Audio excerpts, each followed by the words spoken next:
Welcome back नासीन। Bulletin की बाकायदा शुरुआत कर नासीन अहम खबर से सुप्रीम कोर्ट में डिप्टी स्पीकर की रूलिंग और असेंबली टोड़न वाले मामले का पैदा थियल सूरतयाल ते पाण मुरादे नोटिस की बुधनी थी रही है। स्पीकर और डिप्टी स्पीकर के वकील नईम बुखारी पार्लियामानी कौमी सलामती कमेटी की गडजाणी जा मिनट्स सुप्रीम कोर्ट में पेश कया।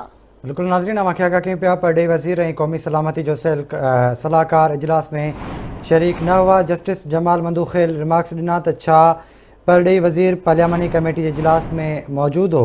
परडे वज़ीर जूं सयूं गडजाणी मिनट्स में नज़र न अची रही आहिनि। छा परडे वज़ीर के इजलास में न हुजणु घुरिजे हा? चीफ जस्टिस रिमार्क्स दिना तो ज़ाहिरी तौर ते आर्टिकल 95 की भञकड़ी है। जेकॾहिं कंहिं ॿिए वटि अक्सरियत है तो हुकूमत इलेक्शन जो ऐलान करे हर भेरे इलेक्शन कराने ते क़ौम जा अरबे रुपया ज़ाया थियनि था। तव्हांखे अहम ख़बर ॾेई रहिया आहियूं। सुप्रीम कोर्ट में डिप्टी स्पीकर की रूलिंग और असेंबली टोड़न वाले मामले का पैदा थियल सूरतयाल ते पाण मुरादे नोटिस की ॿुधणी जारी है। स्पीकर और डिप्टी स्पीकर के वकील नईम बुखारी पार्लियामानी कौमी सलामती कमेटी के गडजाणी जा मिनट सुप्रीम कोर्ट में पेश कया। ब्रेकिंग न्यूज़ आए अवां सां शेयर कयूं पिया। सुप्रीम कोर्ट में डिप्टी स्पीकर की रूलिंग और असेंबली टोड़न वाले मामले का पैदा थियल सूरतयाल ते पाण मुरादे नोटिस की बुधनी थी रही है। तफ़सील मालूम कंदासे इस्लामाबाद में आवाज़ न्यूज़ रिपोर्टर सुभान खोसो खां।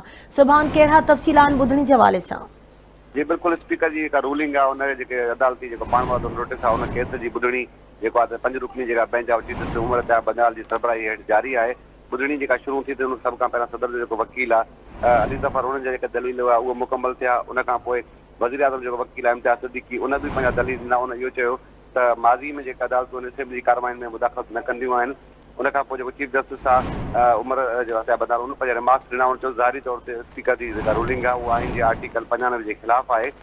उन सां गॾु इहो भी चीफ जस्टिस चयो त ॾिसणो आहे त आइन खे शिकस्त ॾियण लाइ को ग्रेटर डिज़ाइन न कयो वियो आहे। उन सां गॾु इहो बि चयो वियो आहे त जेको जस्टिस मंदोखेल आहे उन पंहिंजे रिमार्क्स में इहो चयो त इहो कीअं मुमकिन आहे त स्पीकर जेका रूलिंग ॾिए अगरि उहो गैर कानूनी बि हुजे त उनखे किथे कंहिं फोरम ते चैलेंज नथो करे सघिजे।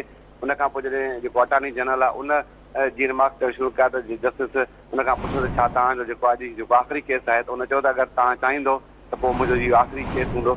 उन सां गॾोगॾु जेको सरकारी वकील आहे उन जेका सिक्योरिटी काउंसिल जेका मीटिंग हुई उन जा जेके मिनट्स हुआ उहे बि जेका कोर्ट में जमा कराया ऐं उन में जस्टिस इहो सवाल कयो त उन में केरु केरु शरीक हुआ, आख़िर उन जा नाला हिन में छो शामिल न आहिनि ऐं जेको आहे त वज़ीर ख़ारिजा जेको हिकिड़ो अहम जेको उहिदो आहे उहो इन इजलास में छो शरीक न हो। जेको इजलास जी जेका ॿुधणी आहे जेका सुप्रीम कोर्ट जी उहा जारी है। जी ठीक है सुभान, वॾी महिरबानी अवां जी तफ़सील खां गॾु।